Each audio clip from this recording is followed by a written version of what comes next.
is a presentation by Steel Mill Solar, and I think it important and appropriate that this be introduced by our director, Nancy Merrill.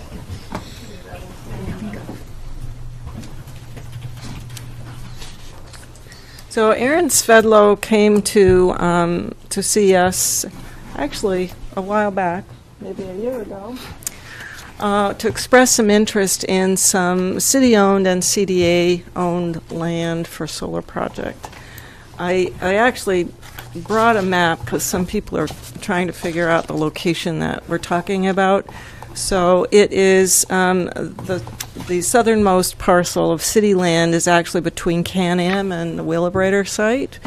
And then north of that is a privately owned parcel.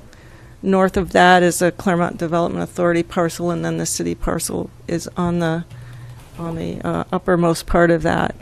The land is currently all zoned industrial. It does have, Eversource has a rather large easement through all parcels. And there's a small easement also on the southern side from Green Mountain Power.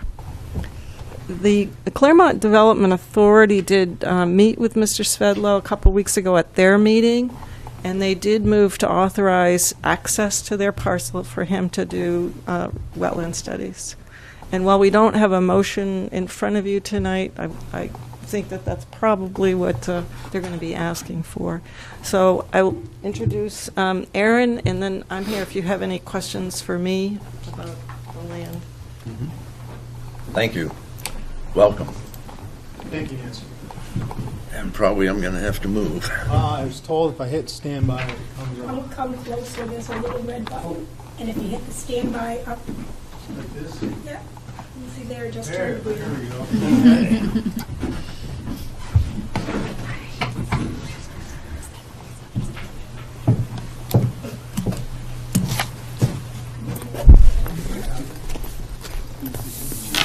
Okay. Well, why don't I introduce myself while that's getting warmed up? Thank you very much for having me on the agenda tonight. I appreciate it. As Nancy said, my name is Aaron Svedlow. I'm with a company called Northlight Energy. I'm the president of the company. I've been doing renewable energy development and permitting in New England for just over 12 years. Started out doing wind projects, and now we do solar. And there's my slides. All right, excellent. We are backed by a large U.S. private equity firm.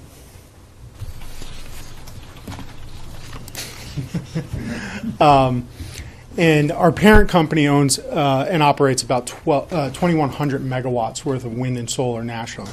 U.S.-based company, only U.S. projects. We try to take a unique approach to community engagement. As I said, all of my projects, most of my projects have been here in New England. In almost all of them, we've received some amount of public support. I like to come in early to the community to try to garner that support, talk about the project, so it's not a surprise, and it's certainly not something that we're trying to cram down anybody's throat. Currently, we're working on about 120 megawatts of contracts in New England, but I have been previously awarded over 400 megawatts of contracts in New England. So why am I in Caremont?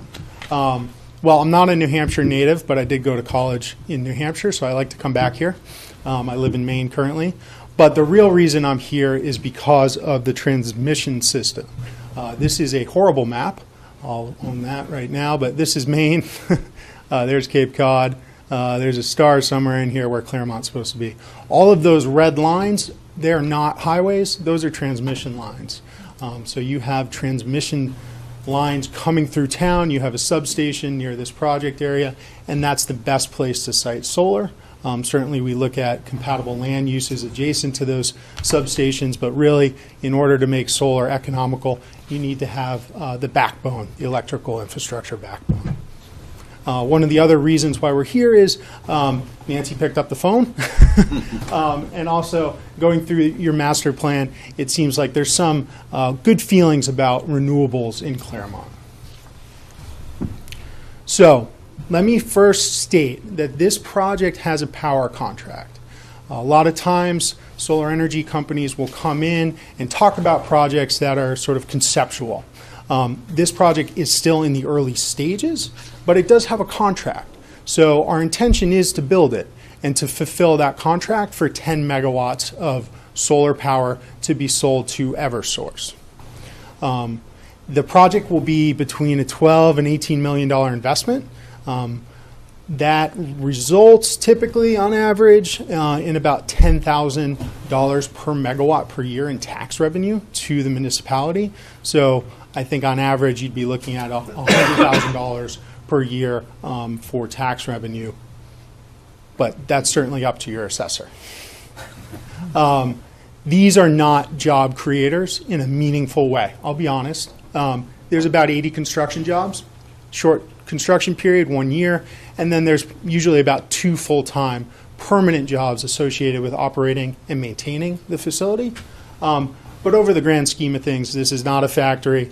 This is not going to create a lot of jobs for Caremont, but it is going to be a quiet taxpayer that will use almost no municipal services.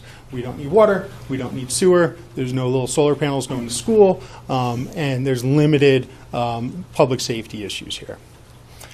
Some of the other benefits for Caremont, I understand that this property is slated for future development. We intend, if this is approved and goes forward, to build a gravel road through the property that can be used by the city and CDA for future development. There's also educational opportunities. We've done this before with colleges and technical high schools, welcoming students into the project after construction, but also in the early stages where things are more interesting. We're designing the project. There's a lot of engineering, sort of STEM related stuff going on. So we're very open to setting up a program with Sugar River Valley Tech or whomever is interested. So what is this solar project going to look like? This is not your backyard project. This is a utility scale project. There are panels, of course. These would be tracking panels, single axis tracking panels. They would run north-south, and they would follow the sun moving from the east in the morning to the west in the afternoon. They're a little bit lower off the ground than your typical fixed panel installations because of that tracking mechanism, but they also shed snow much better. Obviously, they're moving, so the snow gets dumped off. Then there'll be a handful of centralized inverters, underground cables, again, some gravel roads, some additional switchgear and interconnection stuff near the substation or power lines. Fencing, the project needs to be fenced according to code. We've worked in Vermont primarily on some wildlife-friendly fencing where there's a gap at the bottom to let small critters through, and it's not tall enough really to prevent a deer from jumping over. It's just trying to keep people out, basically. This location is not highly visible from public rights-of-way, but we do offer landscaping. I've done that before, where we can screen projects from the public view. One of the other concerns that the CDA and Nancy had brought up early on was, especially that northern city parcel is near Moody Park. There may be some trails on it that we would want to avoid and make sure that there's a significant buffer to Moody Park. And also, as I understand it, there may be some snowmobile trails that go through these areas. I've dealt with a lot of snowmobile clubs. We can route them around. We can install some additional bridges to just kind of limit the impact there if need be. So I'm just going to talk at you for another couple minutes, and then I'm happy to answer questions. What we do early on is we do our impact assessments. So this project would go into construction, if approved, in 2022, and it'd be completed by the end of 2022. So we have a lot of time to work through our impact assessments. We want to look at water resources, wildlife, visual, sound, cultural resources, and stormwater. Now, just because we have a lot of time doesn't mean we have all the time in the world. We do have seasonal constraints. This spring, we would like to be conducting vernal pools surveys and wetland surveys on the property, on the city property in particular. I have some of my colleagues, Dale Knapp and his field crew in the back there. They started doing our wetland studies and vernal pool studies on the privately owned parcel, which is right there in the middle. So what am I asking for? Well, a couple of things. So this is the steel mill solar privately owned property. The sort of hazy area here is what we think is usable for a solar project. There's a city parcel on the north end here, and you can see we're only using maybe 2/3 or a half of that parcel conceptually in this diagram. This is the CDA parcel in between here. Again, we would intend to use as much of that as possible. This is the Eversource right-of-way that goes through the middle, so we can't build there. And then there's some additional city property here that abuts a Green Mountain Power line that comes through here. And our intention would be to try to lease and use as much of that property as possible from the city. So just a little bit more about schedule. Again, we would like to do some surveys this year, get into permitting later this year. We expect that to continue for a while. The primary land use authority for this project would be the city of Caremont. There would also be a state approval for alteration of terrain, stormwater permit essentially. And we're looking to get about 80 buildable acres total out of this. You know, the reason why I'm not up here saying, hey, I want exactly like this little corner or this whole area is I just don't know enough about the property yet. That's why we're doing the wetland studies, and we'd like to do the vernal pool studies this spring. There's a little bit more information about our timeline here. I'm not going to go through all that detail, but it's kind of there for you to review. But I'd like to answer any questions you might have at this point. And I also have Dale here. He can answer any specific questions you might have about the wetland studies, et cetera. Any questions from the city council? Councilor Kowalski. Mine are actually for Nancy Merrill. Come sit down, Nancy. Do we know what the parcel numbers are? I'm not able to get on GIS from here. None of us are. So We do have them. Do I have them with me? I'm not certain. okay. Sorry. And is any of this land? So are we here to talk about just the ones labeled city or CDA? It's not clear to me if CDA enters into their own agreement. Correct? Yep. CDA owns and leases their own parcels. Okay. So the city council will be primarily interested in those two city lots.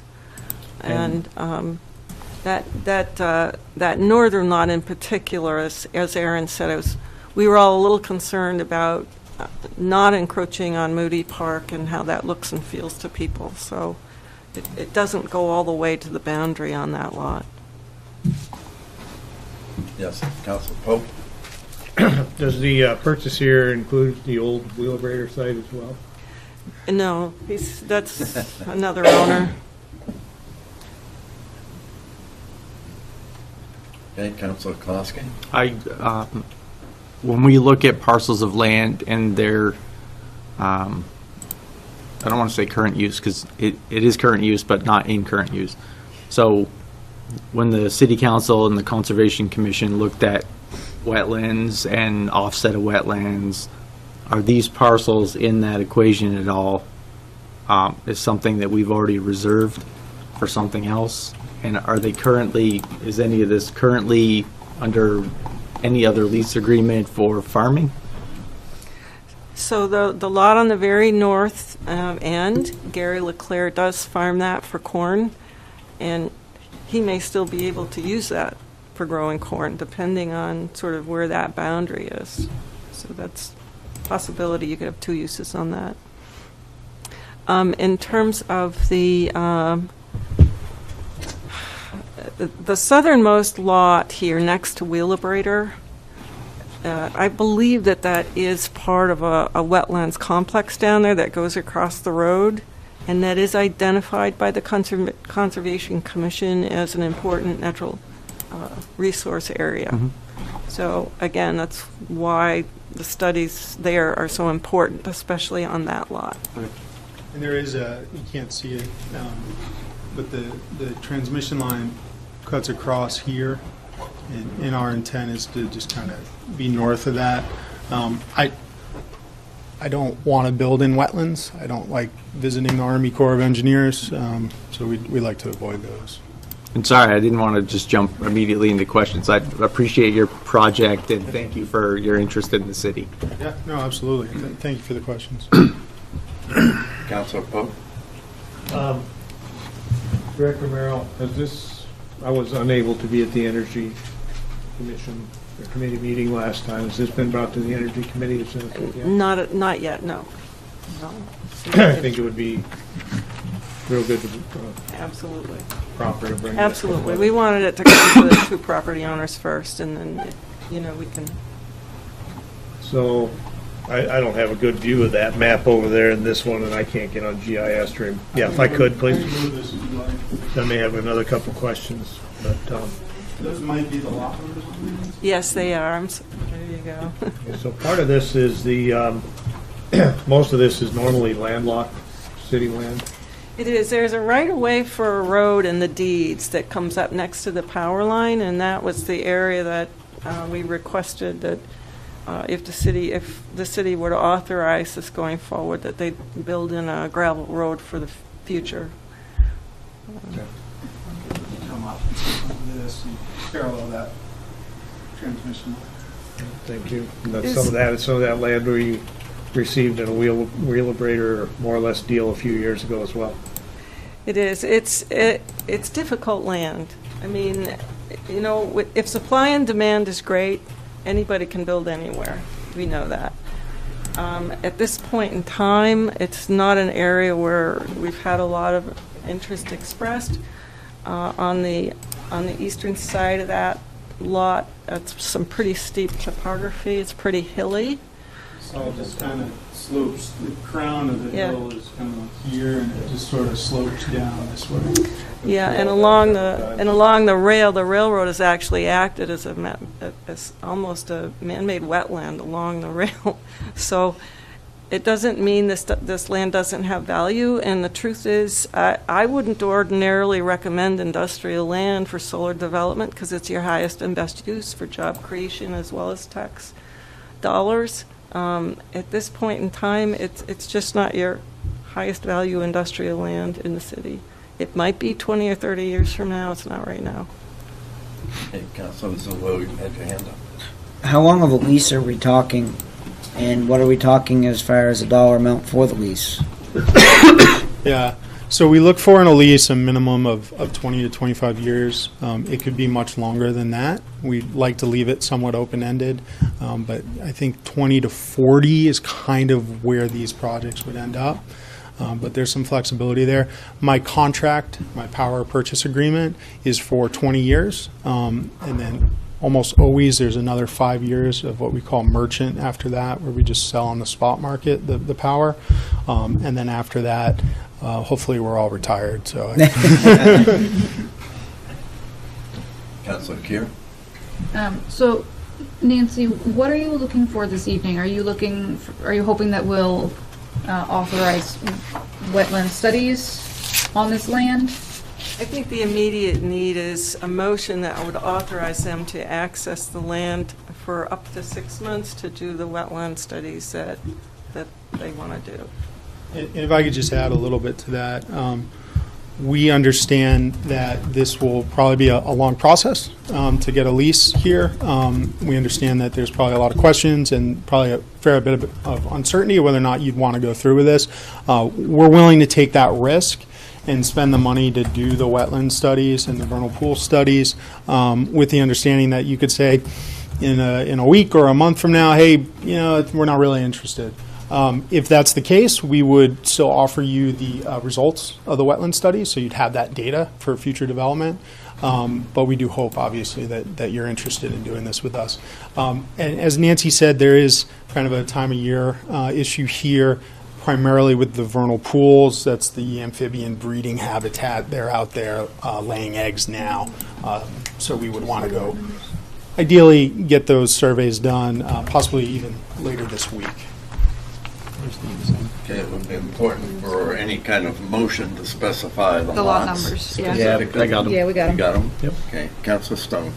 Just a quick question. Do you have any completed projects in New Hampshire currently that you've done? No, actually, the largest project in New Hampshire is only 1 megawatt down to Peterborough. There's a number of projects that are in development that would be much larger.